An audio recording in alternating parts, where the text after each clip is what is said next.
From Keene in the Shire, the Liberty Media capital of the world, this is Daryl W. Perry, host of FPP Radio News for Wednesday, November 22nd, 2017. Silver is trading at $16.96 per ounce. Gold is valued at $1,280 per ounce. Bitcoin is trading at 2.7 cents, and the average price of Bitcoin is $8,174.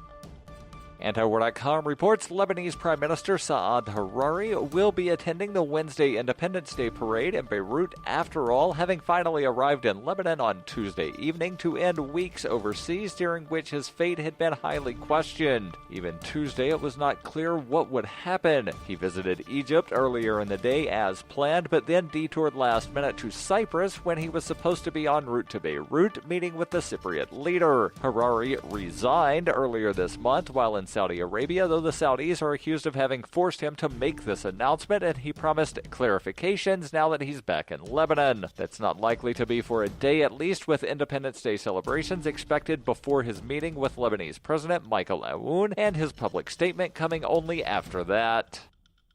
In 2115 New England, there are no borders, no states, and no regulations, yet never has a more peaceful and prosperous place existed. Faced with the prospect of waning power, Mr. Drake intends to replace the anarchy of New England with a government. Anarchy in New England by Joe Jarvis is available from Amazon.com and all major bookstores. UPI reports Uber revealed Tuesday that hackers accessed the ride-hailing company's database and stole the personal information of 57 million customers and drivers 1 year ago. The breach exposed the names, email addresses, and phone numbers of users around the world, including the driver's license numbers of about 7 million drivers, 600,000 of which were in the United States. The information was accessed through a third-party cloud-based service that Uber uses. The company said no social security numbers, credit card numbers, bank account numbers, birth dates, or trip location data was taken. Uber's CEO said the company took immediate steps to shut down the unauthorized access and destroyed downloaded data. Bloomberg reported that Uber paid hackers $100,000 to delete the downloaded data and keep the data breach secret. Though the breach happened late in 2016, Uber first reported the incident nearly 1 year after it took place and fired Chief Security Officer Joe Sullivan and one other employee involved in the aftermath of the data breach. Uber does not believe any of the information was used fraudulently, but said it was monitoring the affected accounts. The company suggested that those affected monitor their credit reports and accounts.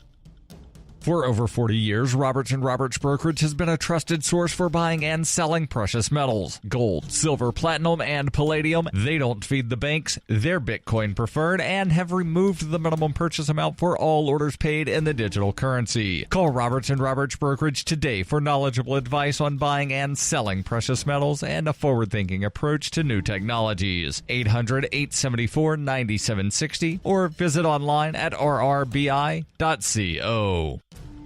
Reuters reports the U.S. Department of Justice has threatened to sue Harvard University to force it to turn over documents as it investigates whether the Ivy League school's admission policies violate civil rights laws by discriminating against Asian American applicants. The DOJ cited a 2015 lawsuit that charges Harvard's affirmative action policies discriminate against Asian American applicants in a letter setting a December 1st deadline for Harvard to hand over documents on its admission policies. The DOJ is probing the Massachusetts-based school's compliance with Title VI of the 1964 Civil Rights Act, according to the letter dated Friday and seen by Reuters. The measure prohibits institutions that receive federal funding from discriminating based on race, color, or national origin. The squabble follows reports that the DOJ had begun an investigation into whether university affirmative action policies broadly discriminate against white applicants. Attorneys for Harvard, in an October 6th letter to the DOJ seen by Reuters, questioned the timing of the probe. Harvard has long maintained that its admission policies are fully compliant with the U.S. law and has worked to increase the amount of financial aid it offers to ensure economic as well as racial diversity in its classes. The school said earlier this year that just over half of the freshmen admitted in 2017 were women, more than 1 in 5 were Asian, and almost 15% were African American. The Supreme Court has ruled universities may use affirmative action with the aim of helping minority applicants get into college. Some conservatives had said that in helping African American and Latino applicants,